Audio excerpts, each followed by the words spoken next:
Okay, so this is from entitled people on Reddit. You can't even use them both at the same time. Cousin's mom tried to claim one of my Switch consoles. This happened a Nope. while ago, but it still bugs me when I think about it. I have both a Switch OLED and a Switch Lite. I use the OLED at home and the Lite when I'm out and don't want to lug around the nicer one. Anyway, during a family gathering, my younger cousin noticed I had the Lite with me and asked what happened to the other one. I explained that I still had it at home, just used them in different situations. He seemed curious but didn't say anything weird. A few days later, I got a message from his mom saying something like, "Hey cousin, mentioned you have two Switches. Would you mind giving him one? You can't even use them both at the same time." I didn't even know how to respond. Like, yeah, I can't play both at the same time, but what? I guess my cousin asked for a Switch and the mom thought this was a clever workaround. Or maybe the mother overheard us during the gathering. And then she followed up with, "It would mean so much to him. He's been doing well in school and really deserves something nice. I just don't see why you need two. You could be generous for once." She then tried calling, but I didn't pick up. I never responded and she eventually gave up. But the whole thing left a weird taste in my mouth. Haven't seen them yet since. Kind of curious how it will go. So just because you have two, you have to give something up. It's your kid. If your kid deserves something nice, get him something nice. Why do I got to get him something nice? It's not my kid. This commenter said, "Hey, heard you guys have two cars. Obviously, the same person can't drive two cars at the same time. So how about you give me one?" Sure. Here's the keys. Oh my god. What the hell, man? Says the audacity is truly on sale these days. Imagine thinking, "Oh, you got a second car. Cool. Give me the first one." Jeez. But yeah, switches and sometimes switches are hard to come by. But yeah, get your own. I don't care how hard they are to come by. You buy your own kid your own stuff. I don't know why somebody else is responsible for your kid and you're not. Oh, that's hilarious. Let's see. Here's one called Entitled Doctor on the Airport Shuttle. This happened a few years ago when I was leaving a hotel early in the morning to catch a flight. I was on one of those free shuttle buses and it made stops at multiple hotels. We stopped at one hotel and the driver calls out names to make sure he has everyone on his list.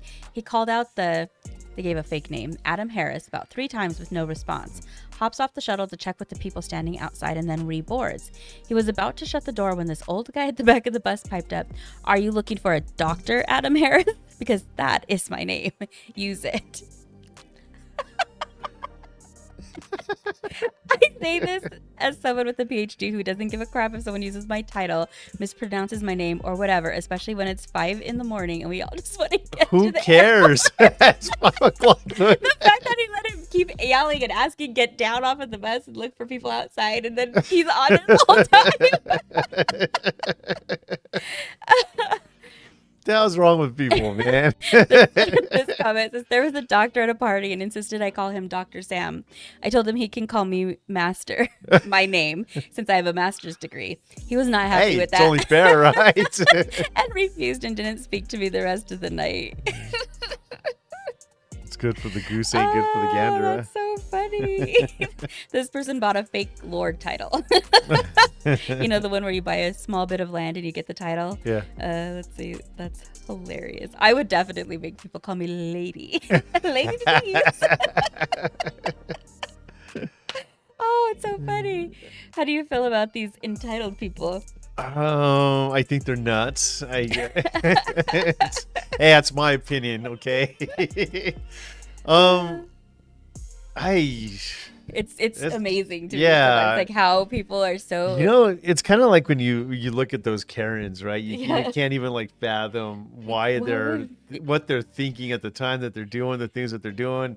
Same thing applies with these guys. Like they're so triggered about the most random things. Yeah. All right, let's read one more. You can call me doctor. What's that about? But going forward, I will be known as Lady Denise. Yes. Okay. So we are not Miss open Lady. yet. I wanted to post about this for a while, but I'm trying not to unintentionally identify my workplace and cause further problems. Oh, it's going to be good. Uh-oh. So I work at a pizza place as a shift lead in the mornings. We make our pizza dough from scratch, which means we're there a few hours before we open, making the dough for our pizzas. It was a Friday morning, our busiest day of the week, so we have a lot to do. I usually come in through the back door and leave the front door locked until it's time to open. But sometimes one of my other coworkers uses her key and comes in the front door. The lights are still off and no one is out there in the front. So that morning, about an hour before it was time to open, a man walked in the front door.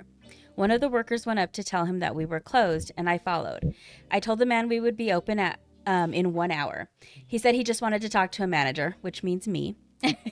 We were extremely busy trying to get ready to open, so I said, "You're welcome to come back in an hour and do that." The guy said, "Forget it," and left. I knew just from the vibe that he was going to complain, and he sure did. He wrote to corporate as well as posting a 1-star review of our place, claiming I had very rudely yelled, "We're closed," at him repeatedly until he left. It pisses me off because anyone in a customer service job knows you have to be pretty much obsequious in all situations involving customers, and no one has ever worked a service job in their life would dare behave the way he claimed I had. I freaking hate being lied about, and of course I can't dispute the review. I wish I could post the review here, but I know that would be asking for trouble. I'm just so mad and frustrated there's not a thing I can do. And who the hell even goes to a business where the open sign is not on, the hours are posted, and the lights are all off, and decides to just try the door and wander in? So I used to sell mattresses before, and it's a retail store, obviously, and we would get some strange people that would come in. There was a lot of homeless people in that particular area, and we would get some of the homeless people that would just come in, and we'd get some characters, and we put it that way. So there's customer service is hard. Customer service it's tough, hard. And you have to deal with a lot of people and a lot of bad reviews. Yeah, reviews. That is hard. That poor guy. Just get over it. Don't worry about it. Don't let it haunt you. But it's hard when there's a review about you. Your bosses are looking at it. And, oh yeah. You hear about it too. And I'm sure he was really like, "Nope, sorry, we are closed." But yeah, don't open those doors. Oh, don't open those doors. We used to lock them. Yeah, you have to keep them locked.